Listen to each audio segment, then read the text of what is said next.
Hola, buenas tardes, bienvenidos a la primera sesión de la cuarta quincena del curso, a la materia de fundamentos artísticos. Hoy nos vamos a centrar en el bloque de contenidos que hacen referencia a... Voy a compartir aquí. Compartir ahora. Bien. Este es el bloque de contenidos de la cuarta quincena. Esto es. Así que nos vamos a centrar en ver la segunda parte del documento que el otro día dejamos a medias y que intento cargar.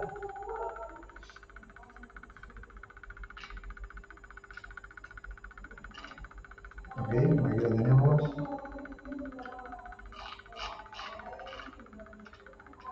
Bueno, el otro día ya hicimos una primera introducción a este concepto de visión, realidad y representación.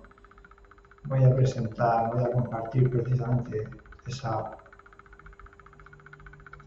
documento. Ya saben que estoy grabando la sesión, como suele ser habitual, de manera que la puedan ver en casa si no tienen tiempo para conectarse hoy.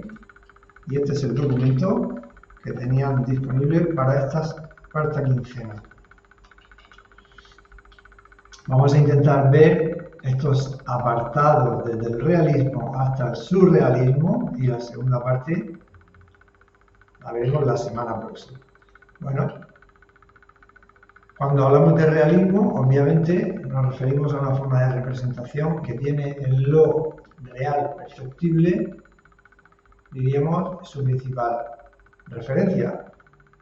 El grado de realismo se establece según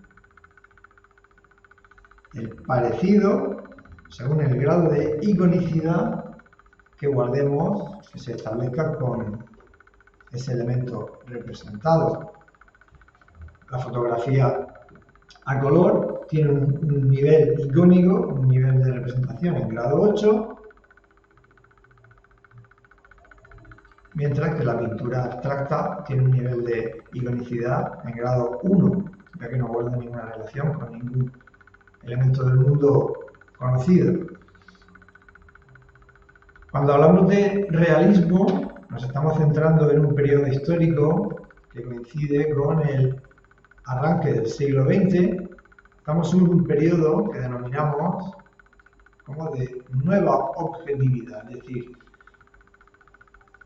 la sociedad del momento se va a enfrentar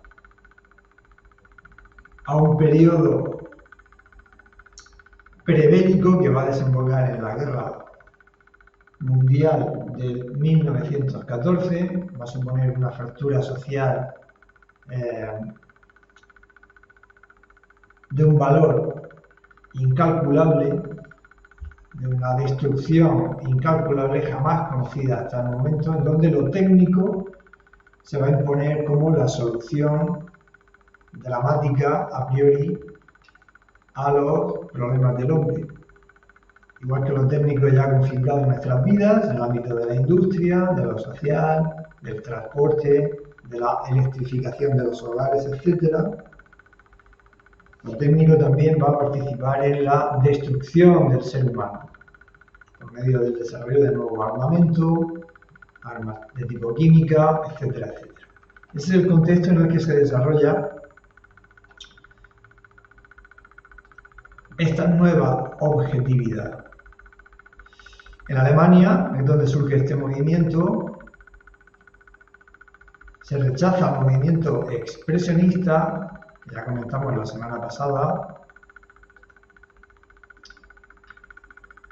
y es a partir de la segunda década del siglo XX, con la nueva objetividad, cuando se hace una referencia a una transición que va desde la pintura expresionista a una nueva forma de enfrentamiento desde lo pictórico a la problemática de lo social. En el caso de Otto Dix, centrándose en problemas de naturaleza social, en este Madre con niño, hace referencia a la situación de escasez y pobreza en contextos urbanos que se van a experimentar en ese arranque del siglo XX y sobre todo en el periodo de entreguerras, entre 1914 y 1936. Otto Dix, junto a Gros, son precisamente las figuras más notables de este movimiento que denominamos nueva objetividad. Van a estar en conexión directa con técnicas de fotomontaje dadaísta, pero también en conexión con elementos futuristas de Marinetti y compañía, pero también van a tener como referencia la fragmentación desde puntos de vista distintos y simultáneos de las formas cubistas.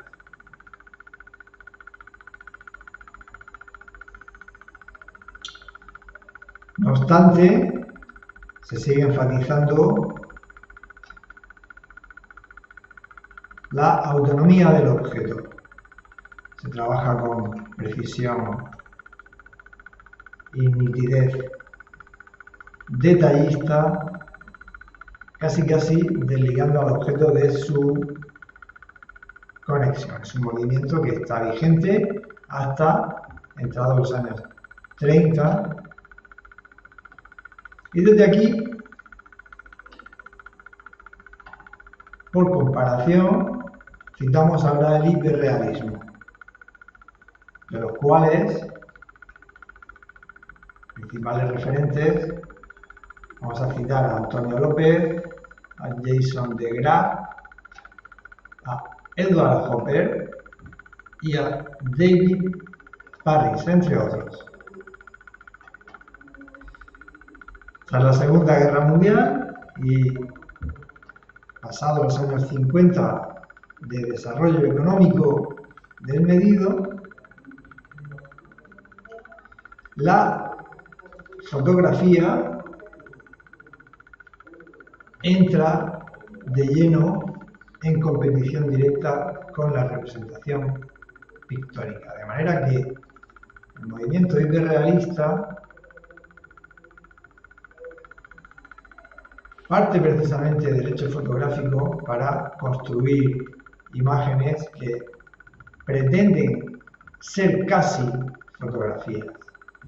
Se habla de un tipo de pintura de carácter fotorrealista, en donde la imitación es la clave.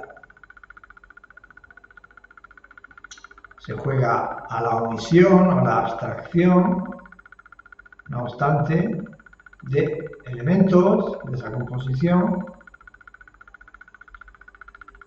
y, como indico, se omite la emoción, la valoración o la crítica política o cualquier forma de narración.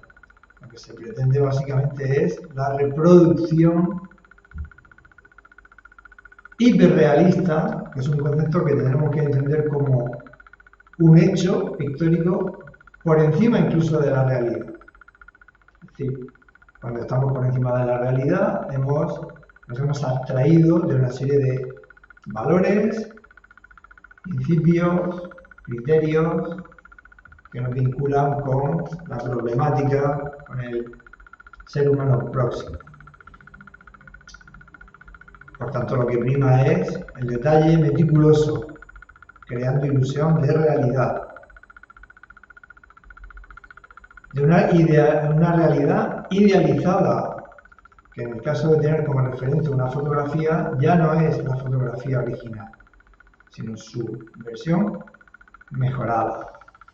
De tal forma que tanto texturas como superficies, efectos, sombras, iluminaciones, se convierten en objeto de estudio. La escultura hiperrealista, hay que citar en este caso a Duane Hanson, reproduce en el caso de la figura humana, a personajes a tamaño natural. Segal emplea una misma técnica, esto es, el vaciado de yeso de los modelos, que luego reproduce con fibra de vidrio y resina de poliéster, con acabados en color que imitan el color carne e incluso con piezas que acaban siendo vestidas, aportando un nivel de realismo sin parangón. John de Andrea trabaja con el desnudo, con un efecto de realismo,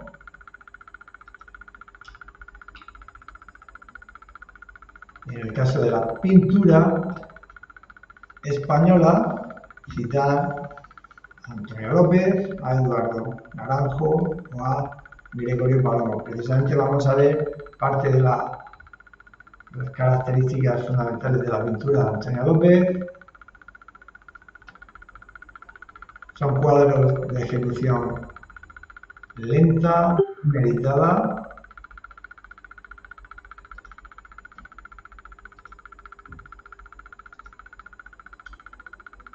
en busca de una captación fotográfica en un chequeo, un análisis de lo real, con temáticas total y completamente cotidianas, a partir de personajes íntimos o lugares próximos.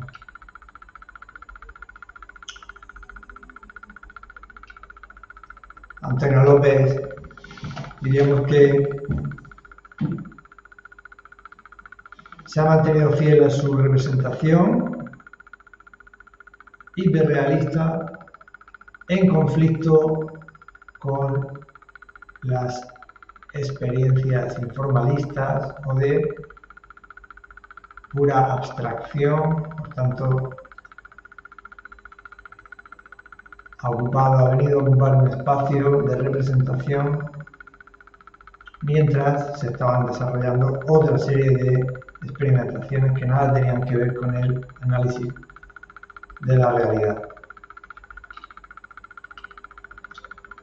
Bueno, la Gran Vía de Madrid, una de sus pinturas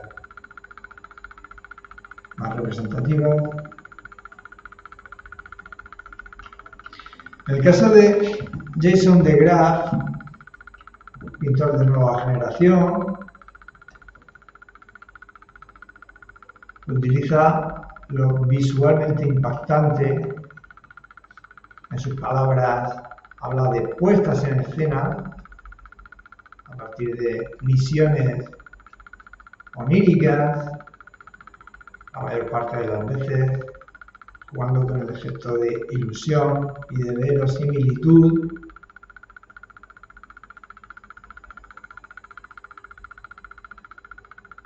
generando ilusión de profundidad, presencia, una forma de realidad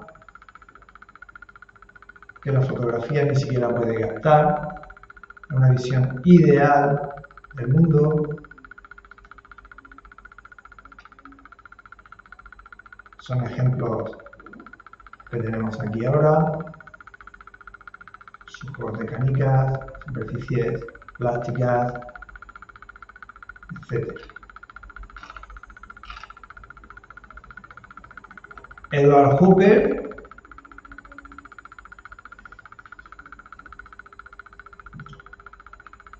desde el primer tercio del siglo XX alcanza un notable éxito, muy vinculado al movimiento realista estadounidense, en una forma de síntesis de figuración y sentimiento poético que Hopper aporta a sus propuestas, trabajando siempre con espacios reales, pero carentes de vida, que producen normalmente una sensación de distanciamiento de los temas, con luces y ambientaciones tachadas de frías o de artificiales, pese a la profusión de detalles. Son escenas que evocan el vacío, lo desierto, escenas que hablan de una forma de soledad.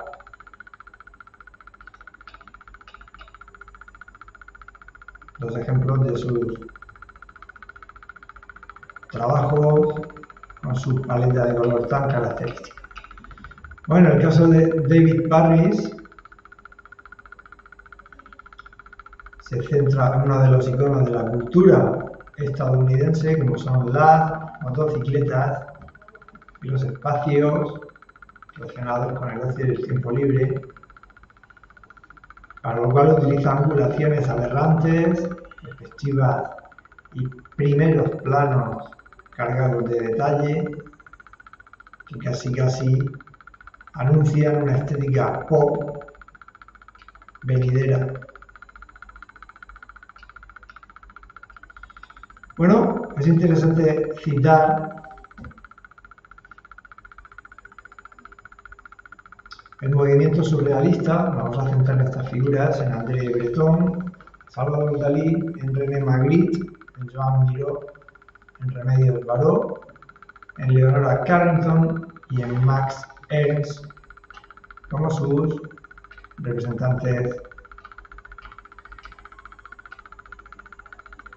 Bueno, oficialmente se presenta en 1924, es André Breton quien publica el Manifiesto del Movimiento Surrealista, que aboga por la existencia de otra realidad y por una forma de pensamiento libre que tomaría de la visión dada del mundo elementos como lo absurdo, lo ilógico, en donde sobre todo la razón no puede competir con el subconsciente. Al mismo tiempo, el Dada toma elementos estocásticos relacionados con el azar y la rebeldía, pero de manera constructiva y no negativa y destructiva como planteaba el propio movimiento Dada. Se basa en él la búsqueda del inconsciente y la imaginación y desarrolla formulaciones interesantes como el método de escritura automática a partir de técnicas de psicoanálisis del propio Freud. Se considera un movimiento literario y artístico de entreguerras, cuya obsesión era la transformación a partir de la liberación de la mente. Lo religioso, lo moral, la familia, se convierten en instituciones revisables. El programa de Un perro andaluz, de Buñuel y Dalí, del año 29. Cadáver exquisito, Dalí, Gala, Breton y Víctor Hugo, en el 28. Podemos hablar de al menos dos vertientes: un tipo de surrealismo abstracto, formado por Masson, Miró o Klee, con universos figurativos muy personales, y Ernst, Tanguy, Magritte, Dalí se interesan por una vía más onírica, con un tipo de surrealismo figurativo, a veces con calidades fotográficas. Por ejemplo, Max Ernst utiliza técnicas de frottage haciendo registros de superficies a partir de frotamientos de lápiz o mina de plomo sobre un objeto, fijando así sus irregularidades.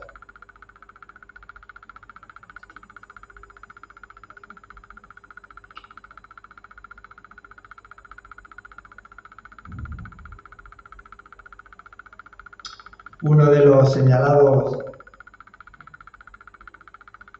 por el partido nazi acaba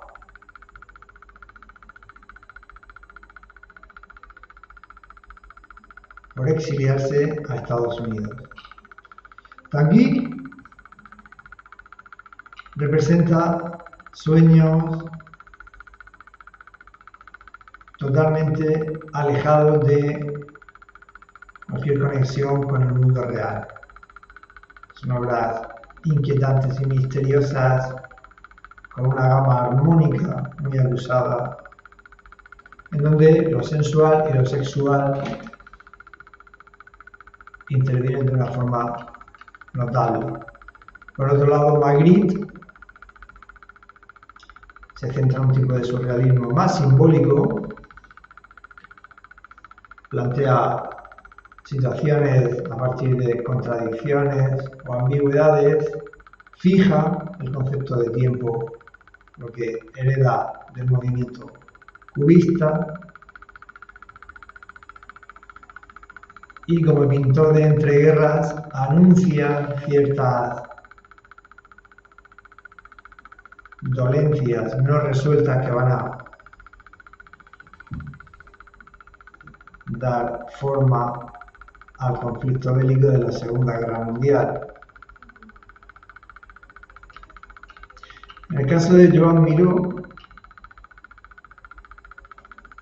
dentro de la corriente más abstracta del surrealismo,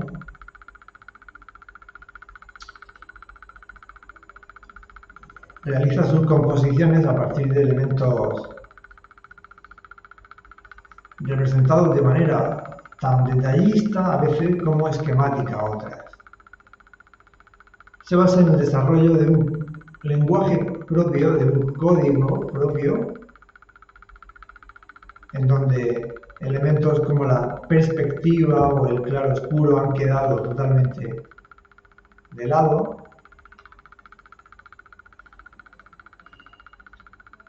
y muy afectado por la Guerra Civil Española entre el 36 y el 39,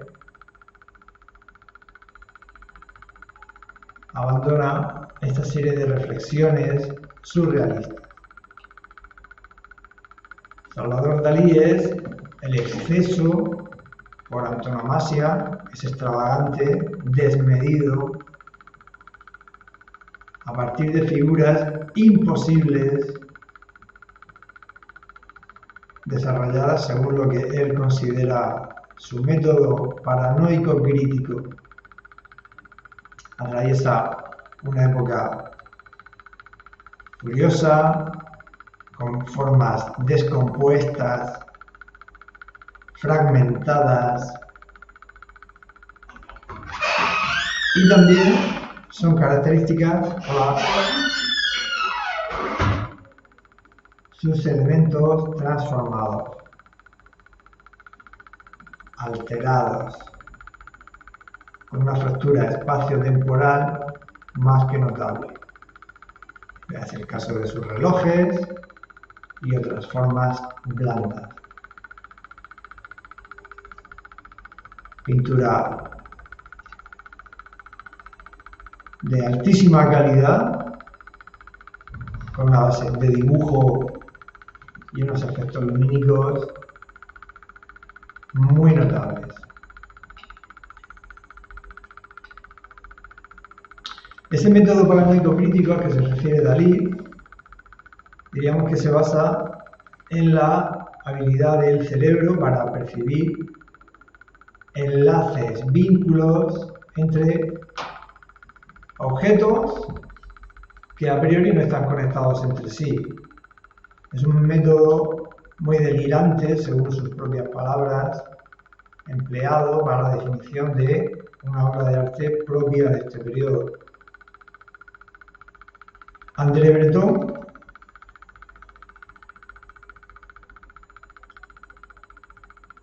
alababa precisamente esa interpretación del mundo pictórico en visión particularísima de Salvador Dalí. Remedios Varo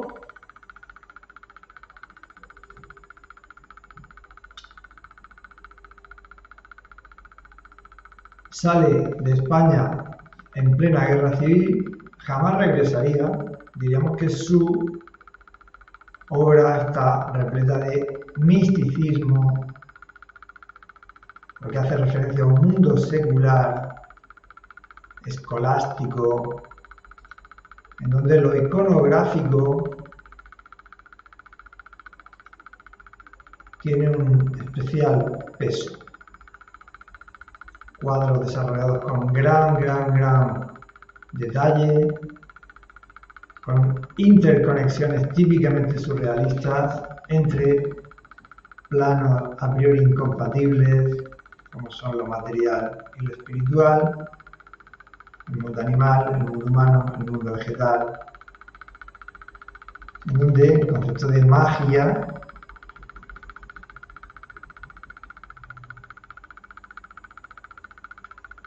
habla de una serie de valores o poderes a priori sobrehumanos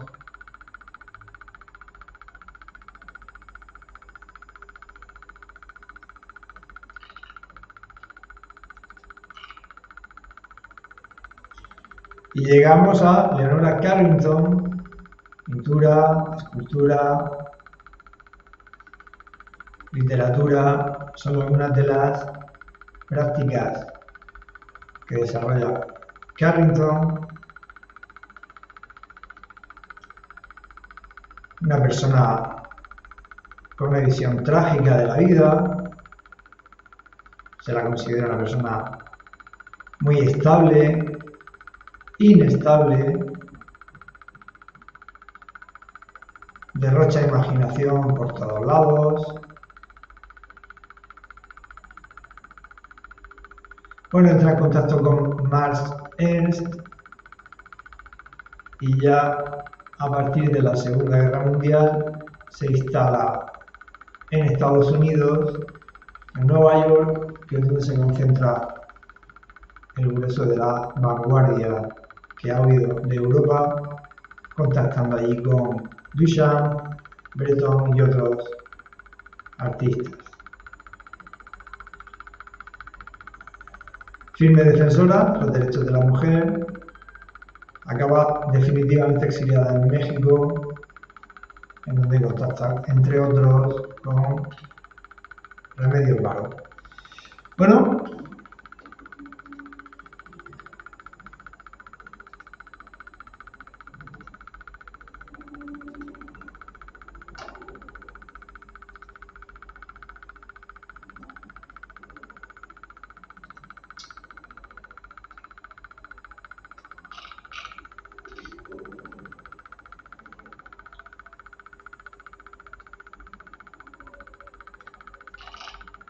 vamos a ver algunas de las influencias que se dan entre arte, cine y publicidad. Cine de vanguardia, cine expresionista, cine surrealista y un ámbito que ya nos tiene que sonar, que es el ámbito de la publicidad. El cine entendido como manifestación de vanguardia pertenece a el grupo de prácticas audiovisuales que se desarrollan en el primer tercio del siglo XX y que va en paralelo a las estéticas dominantes, aunque las nuevas formas de producción y exhibición de obras de arte condicionan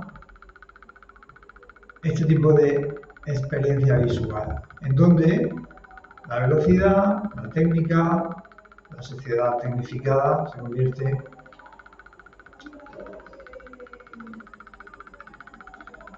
en una de las claves para entender el desarrollo del cine en su origen vinculado con la vanguardia. Se busca en esta primer tercio del siglo XX romper con la narrativa convencional para elevar su producto final a la categoría de arte. Por tanto, es un tipo de cine al margen de narrativas convencionales.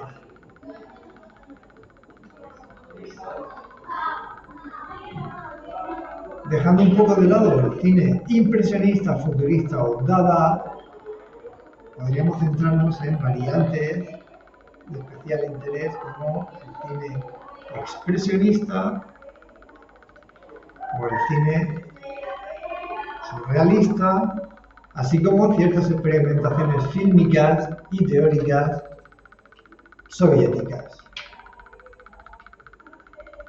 La Sinfonía Diagonal de Eglin es un artista pertenece al movimiento Dada, utiliza el arte cinético, por tanto sus proyecciones a partir de dibujos adquieren ciertas formas de ritmo hipnótico en donde combina las estéticas de los movimientos futuros cinéticos combinadas con recursos musicales.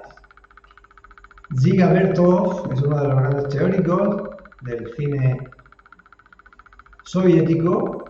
Con El hombre de la cámara sienta las bases de lo que hoy entendemos como cine moderno, jugando con reglas que hoy entendemos como fundamentales para construir, armar una narración donde el montaje se convierte en el elemento fundamental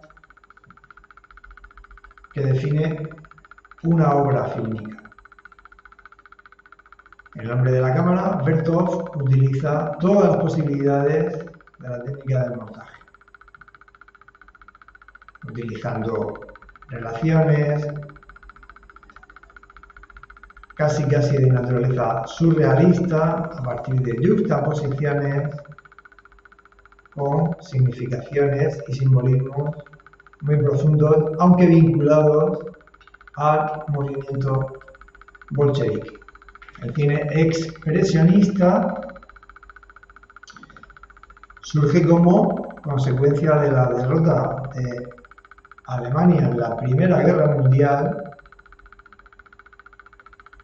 Se centra en temáticas medievales o futuristas, por tanto la amplitud de temática es muy acusada, con unas angulaciones aberrantes, totalmente antinaturales, a partir de decorados que rozan lo irreal, cercanos a lo fantasmagórico. Tiene como obsesión o objetivo final que el espectador se sienta partícipe de estos ambientes distorsionados a partir de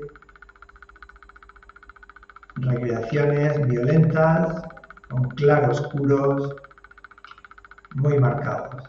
Es el caso del cine de Fritz Lang, de Murnau o de Robert Wiene.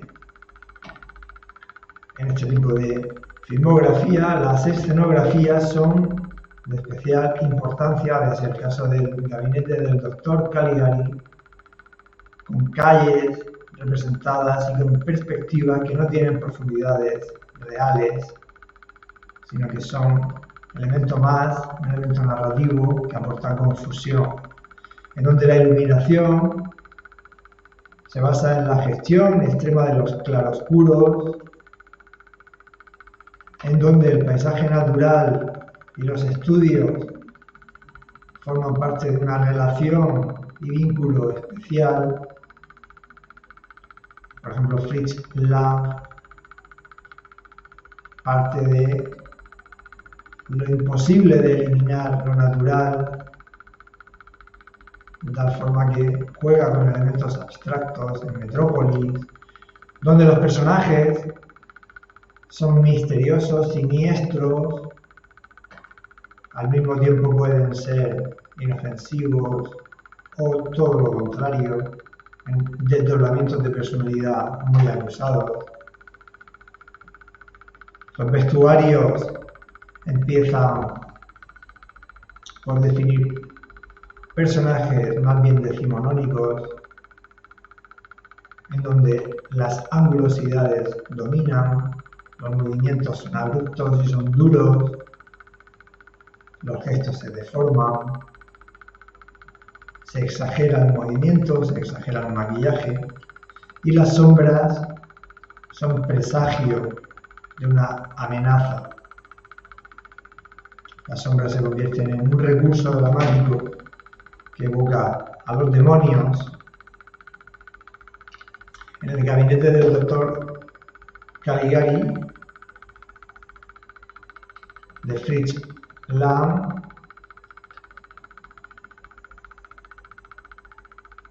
encontramos ejemplos de todo lo que venimos comentando, o en Nosferatu de Murnau.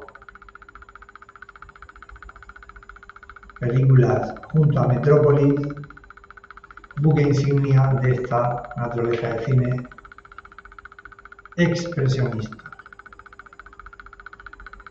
Juegos de luces y sombras muy dramáticos, visiones sobrehumanas, movimientos deformados. En el caso de Nosferatu, de Murnau,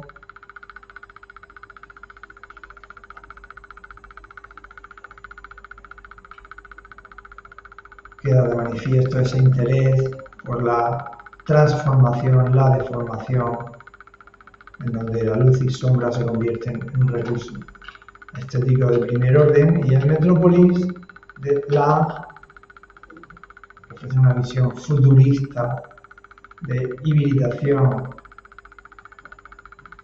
entre el ser humano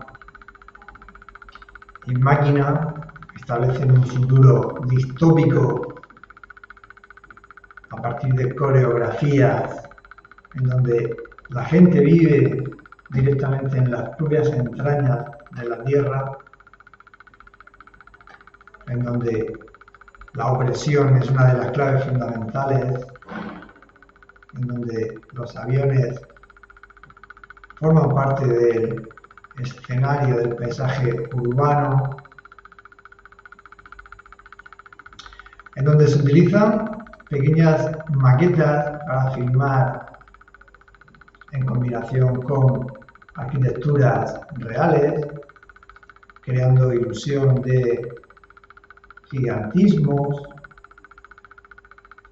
en la definición de una ciudad onírica y excitante. Por tanto, el surrealismo sería la siguiente referencia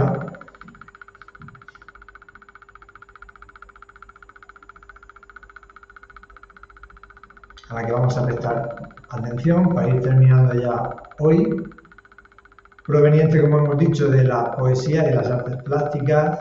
Mantiene en el ámbito del cine sus grandes rasgos: una confusión espacio-temporal, el uso del humor negro, el uso de lo erótico,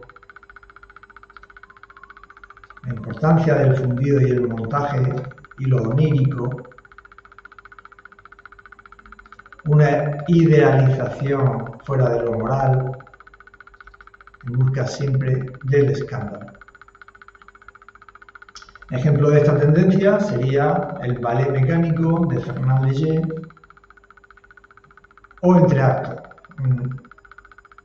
una propuesta fílmica de corte dadaísta, en donde Man Ray o Robert Desnos, con La estrella de mar también, juegan con la fusión de planos y la yuxtaposición de formas. Es en 1928 cuando aparece la considerada primera película con contenido surrealista, La caracola y el clérigo, de Germain Dulac y guion de Antoine Artaud. Y al año siguiente, en 1929, el gran bombazo de Luis Buñuel y Dalí, Un perro andaluz, Ya en el 1930, Buñuel, en una visión muy combativa,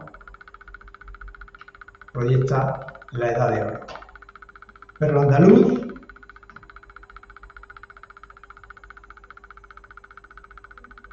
dirigido, producido e interpretado por Buñuel en el 29, con guión de Salvador Dalí. Se estrena en el 29 en París, en un rodaje de apenas 15 días, con una temática que nace a partir de la confluencia de dos sueños entre Dalí y Buñuel. Una película altamente significativa del cine surrealista, transgresora, de impacto moral, que remite al delirio, al sueño, a un tiempo no lineal.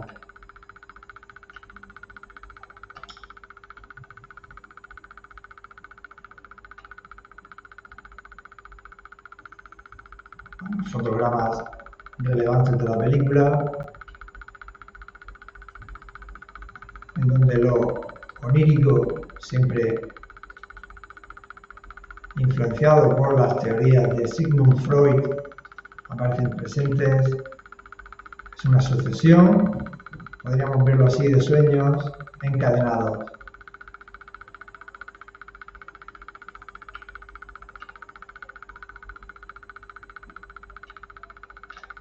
Y bueno, la publicidad como expresión nos hace posible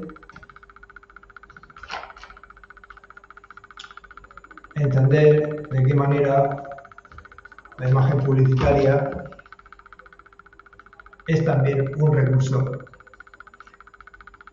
de tipo plástico.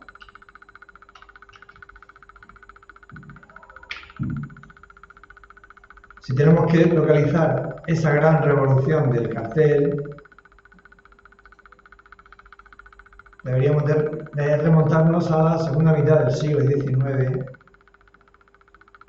en donde los espectáculos urbanos son la clave para entender esa nueva forma de expresión. Alphonse Mucha, Jules Chéret y Henri de Toulouse-Lautrec son exponentes de esta nueva forma de comunicación. El cartel publicitario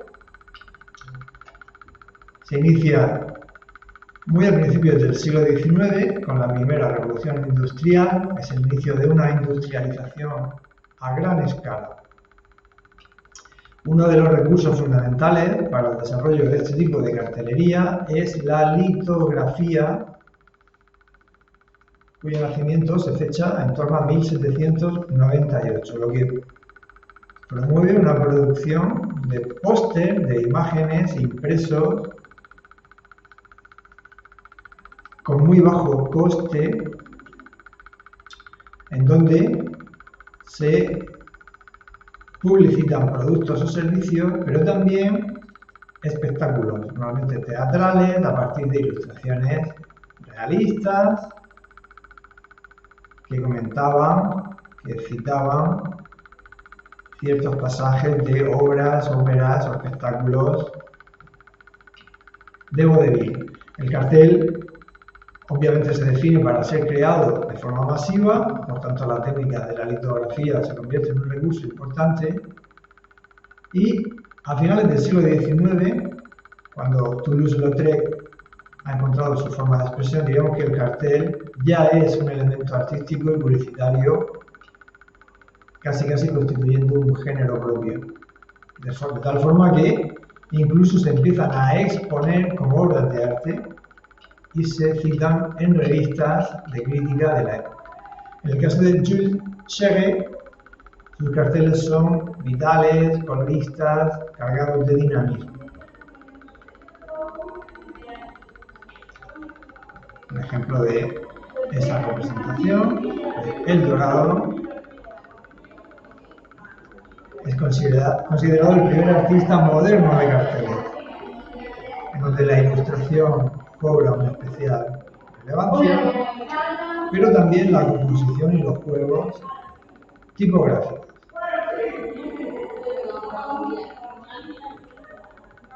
Los ejemplos de Shedder, combinación perfecta de imagen, ilustración y texto.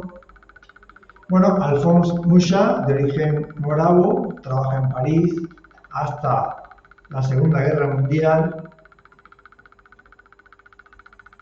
dibuja y pinta multitud de carteles totalmente reconocibles que conectan con el periodo modernista y Art Nouveau, introduciendo a la estética de mujeres jóvenes, saludables, con estéticas neoclásicas, un estilo muy imitado, con una representación que desde el punto de vista técnico venía a combatir la frialdad de la producción industrial en serie.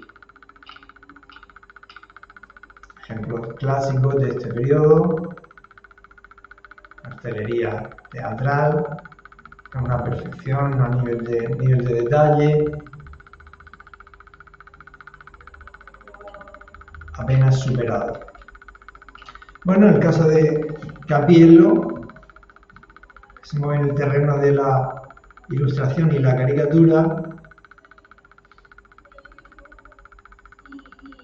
muy receptivo a influencias orientales, a la estampa japonesa,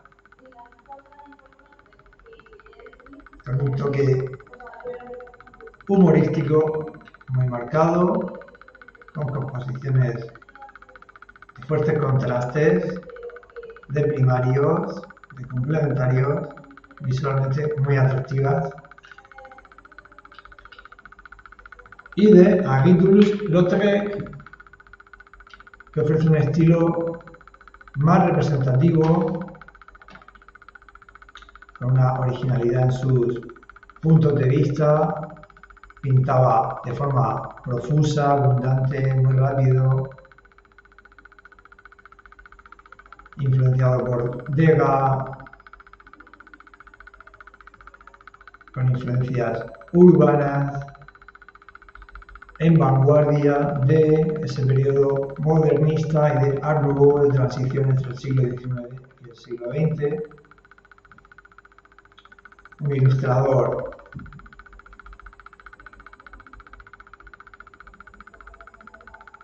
muy popular ya en su momento,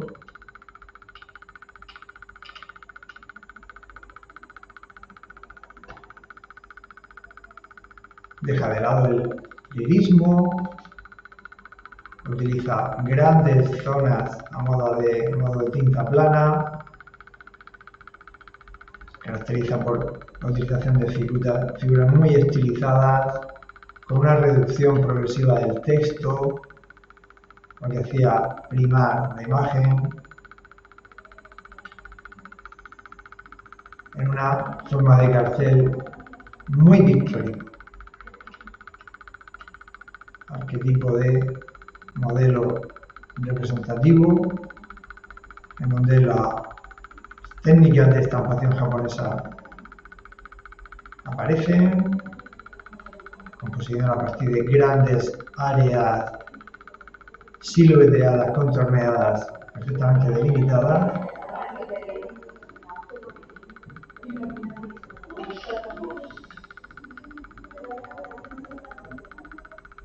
Otros ejemplos, utilizando primarios, utilizando una simplificación al máximo de formas.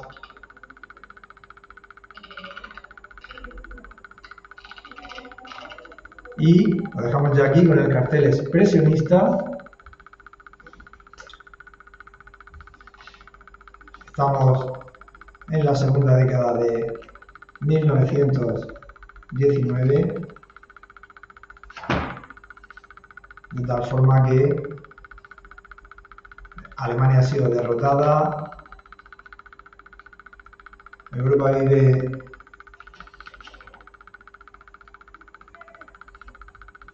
una confusión notable, de tal forma que, en concordancia con la filmografía expresionista, se recurre a efectos de contrastes de luz y de sombra, de sobremaquillación de los personajes,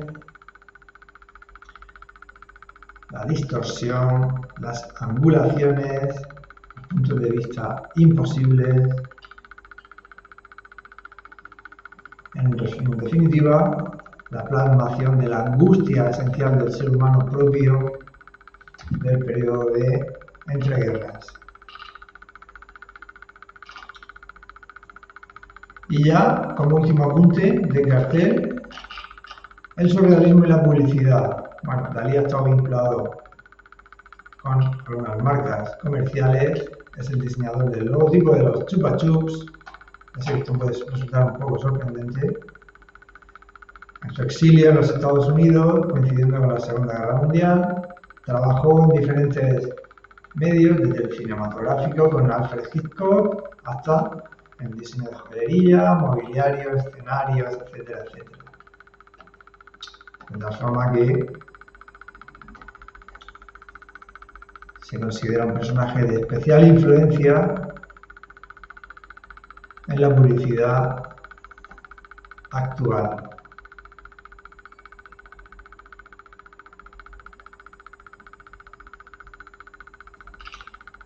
Bien, lo vamos a dejar aquí. Vamos a ver esta última parte relativa al futurismo la semana que viene y ya comenzamos la actividad para esta cuarta